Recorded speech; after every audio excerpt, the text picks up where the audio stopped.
What's going on, people? We are Tottenham TV, back here for another Tottenham update for you guys. Starting off with Alejo Veliz, as the Telegraph has reported that Alejo Veliz has completed his Tottenham medical now and is set to be announced later today, which will be the second announcement in a day for Tottenham Hotspur if that does happen. And Dan Kilpatrick says that Van der Ven and Veliz are not part of Tottenham's squad against Barcelona tonight as they await for work permits. So you ready for the second announcement in a day, Sim? It's a shame that they're not part of the squad. I'd love to see them tonight if there was any possibility that was possible, but it seems as though not going to happen. But yeah, look, I'm very excited. I think, look, I'm excited. I'm not going to go overboard because it's a player for the future, so it's not like we're going to see him straight away. And how many times we sign these kind of players, then we barely get to see them and they never really break through. I hope it's different with this guy. It seems as though it's a different kettle of fish because he's already started to play for Rosario quite consistently, scoring goals consistently. So I don't think you do that unless you've got something about you.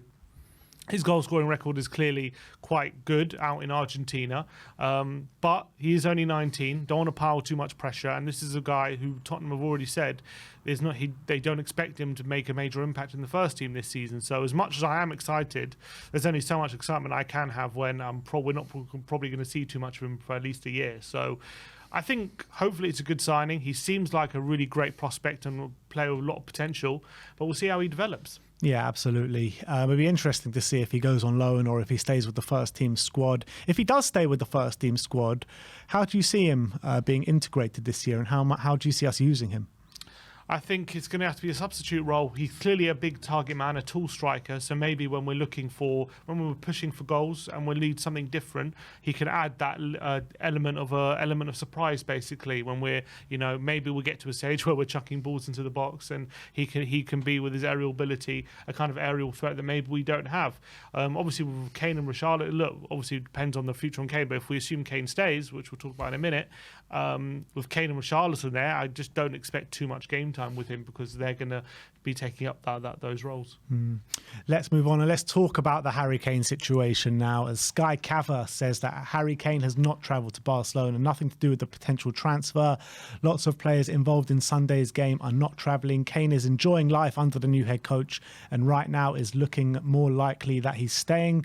Dan Kilpatrick says that Harry Kane is leaning towards staying at Tottenham this summer after Bayern Munich's latest bid was rejected, with a move now considered unlikely. Sky Sports as well are saying that Bayern Munich are expected to bid again for Harry Kane, with the German champions not giving up on signing him despite their latest offer being rejected yesterday. Plettenberg saying that this was strange. He was on Sky Sports and it was a direct quote. He said it in German, but he said, "Daniel Levy, if you see this, finally accept the offer so that the transfer gets done. It's not progressing and it's getting annoying. It even annoys me." Well, you've been annoying the Spurs fan base pretty much all summer, so I'm glad you're getting annoyed. And finally, David Ornstein says that talks between Bayern Munich and Tottenham for Harry Kane continued on Monday night. As things stand, there remains a gap in their valuations. 30-year-old currently leaning towards staying at Tottenham, but Bayern's interest is ongoing. So that's the situation with Harry Kane at the moment. Where's your head at? Yeah, look, we heard from Kilpatrick, I think yesterday, that Kane looks like he's leaning towards staying. Now Ornstein is saying the same thing. So I think the general feeling is it seems unlikely at this point that Bayern Munich are going to match the valuation of Tottenham. For all the talk of a new and improved fourth bid, no one's really suggesting that Bayern are going to push the boat out and match that valuation and close the gap enough to satisfy Levy. So at this point, and barring, look, in football, anything's subject to change. Football changes so quickly. People change their minds. People decide to last minute to really go for things or to pull out of things. It's happened a million times that things change last minute in football. So I'm not going to sit here and say there is no chance that at this point that Kane goes to Bayern. Because if Bayern stump up the extra 25 million, he'll go. And that'll be that. But at this point, I really don't think it's likely that they're going to stump up that extra money. I really believe there's a very good chance at this point that he's going to be here for the next season. And I think, as you Ornstein also said, Kane is preparing for the opener at the moment against Brentford, so his mind seems to be set on, not set, but seems to be leaning towards him staying at Tottenham, and it seems as though that's going to be that, unless Bayern really push the boat out. But it seems they've been unlikely to do that all summer, so I'll be very surprised if, with a few days left before the season starts, they decide to go all out and really go for the Harry Kane move and go for 100 million plus add-ons or whatever Levy's been demanding, I just think he's going to be here for this season, and then it's up to Tottenham to try their best to convince him that Tottenham could be a future for him, and we can hopefully forget the last 4 years of how we've been improving and going a different direction. That's going to be a tough sell, but he has to be here to sell it to him. And if he's not going to be here, there's no even a chance to do that. Yeah, it kind of does feel that way at the moment, that Harry Kane will be here next season. But I do look at the situation now. The opener is on Sunday. We're at Tuesday now. And I think, I do get a feeling that maybe some sort of desperation might kick in for Bayern Munich. They have no talks of any other strikers coming in. They desperately need one. Harry Kane, they've been chasing him all summer.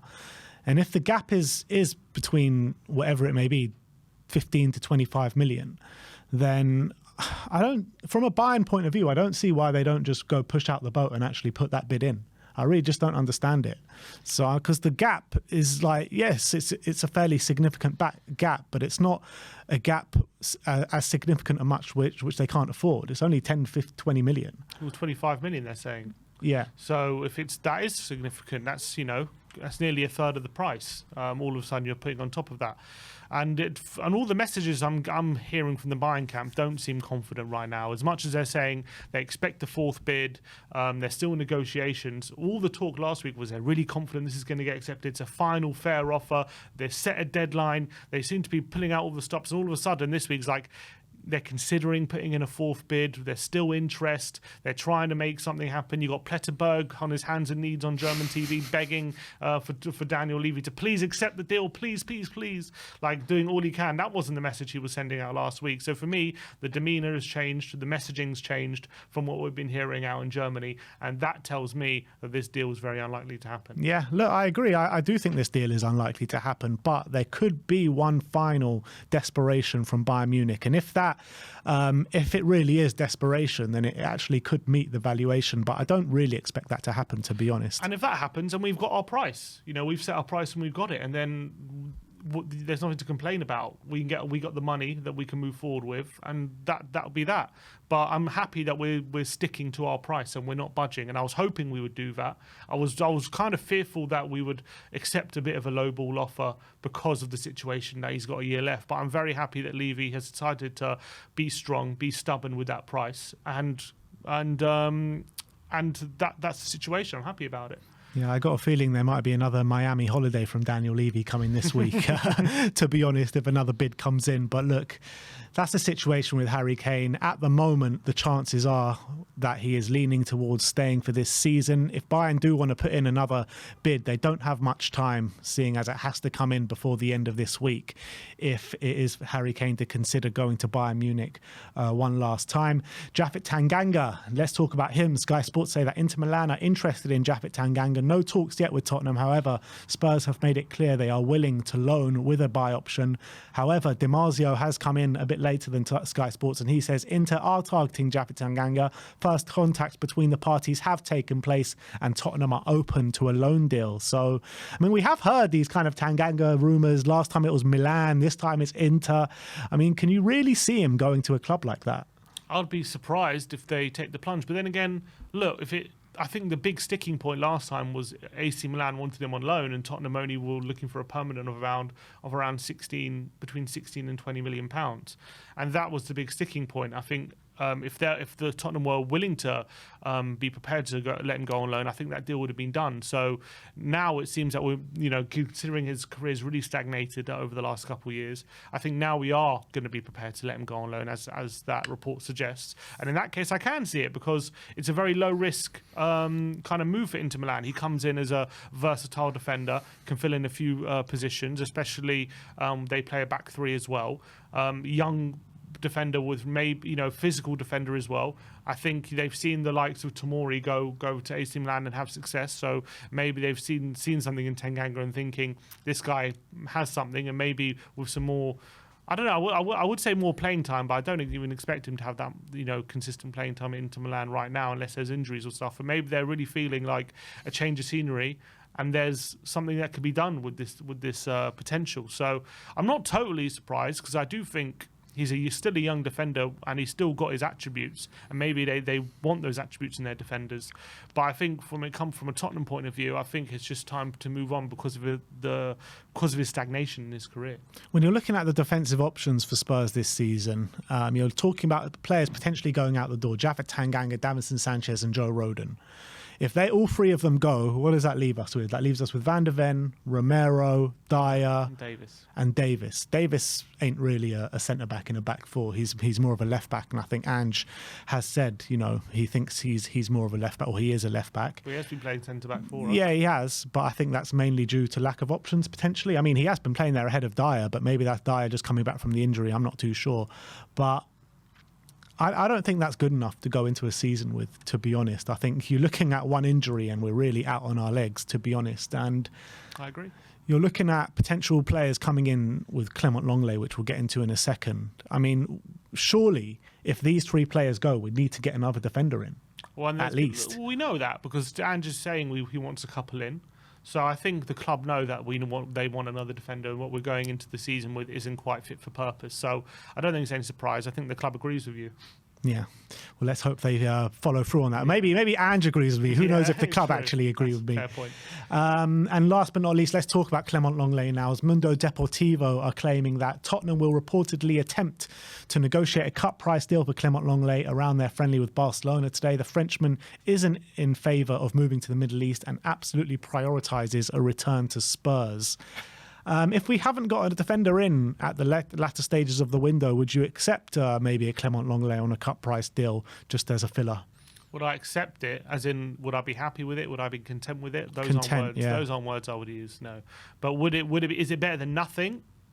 Is it better than nothing? I don't know. I think Davis. I think Davis is probably just as good as him. So I would much rather save the money and just keep Davis as our fourth choice centre back than sign Lenglet. So I just think it's a waste of time. I don't see the point of it. I don't think he's bad, but I just think it's a defender that we can do without signing, and we can keep that money and use it for other purposes, and we can have Davis as fourth choice. Yes, that's not ideal either, and I'm not happy with that, but it's better than spending money on a player who's probably similar level to Davis and have him as fourth choice. I don't see the sense in that, in my opinion. So I don't think that we should be worth doing.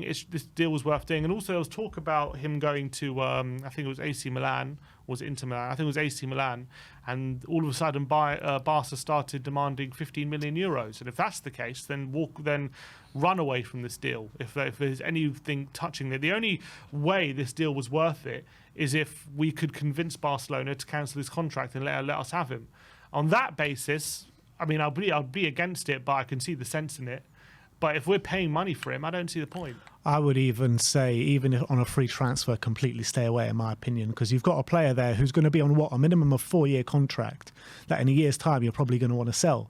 So the only way I would want to see this deal done, if it's another loan deal till the end of the season, I mean, I can't really see that happening, but that's the only way I would like to see this deal happening. And, with the talks of potentially Reguilon going as well, you're looking at Davis as the sub left back. So you do need to bring in another centre back in terms of options for the squad, with all the players rumoured to be leaving. So I would accept it if it's a year on loan, but if we're actually going to sign him and make it permanent on a 3-4 year contract, there's just no reason to do that. There's plenty of other players out there that you can get for like 15 to 20 million that will be so much better options than Clement Lenglet. Start making investments instead of buying plasters.